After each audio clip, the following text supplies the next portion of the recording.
Два десятка новеньких автобусов, поступившие в рамках российской инвестпрограммы, выстроены в ряд на площади Свободы. Все они будут переданы в районы республики. Первая поставка транспортных средств составила 20 единиц автобусов ГАЗ модельного ряда «Вектор Next», которые были сделаны по заказу в Республике Татарстан. До конца текущего месяца ожидается поставка еще 42 единиц нового пассажирского автотранспорта. Автобусы нужны, мы туристическая страна. Я думаю, что те города, которые получат сегодня эти автобусы, начнут эффективнее работать с транспортом на благо своей страны. В рамках программы планируется закупить в общем 62 транспортных средства на сумму 162 миллиона рублей.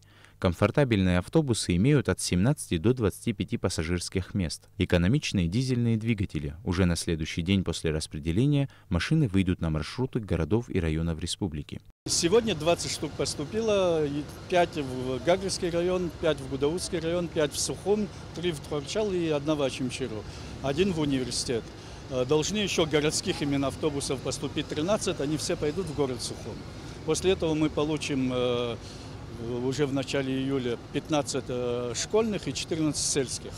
Ну, сельские, чем они отличаются? Они чуть-чуть более проходимые, чтобы для наших дорог было. Школьные тоже там сиденья разные. Их уже распределять будет, соответственно, Министерство образования и главы администрации по своим заявкам.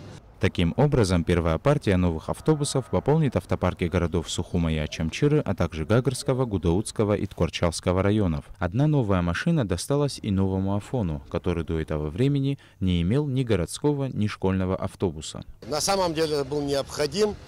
Как вы знаете, город курортный, особенно в летнее время.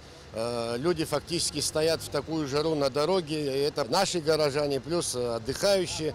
Мы хотим этот автобус данный пустить от села Псецха до Приморского, до Источника. Спасибо всем, кто организовал, в первую очередь, руководство страны, которые на самом деле услышали нас и нашу просьбу. Особенно рады новым машинам те, кто будет на них работать. Водители автотранспортных средств завели их и сделали пробный круг на площади.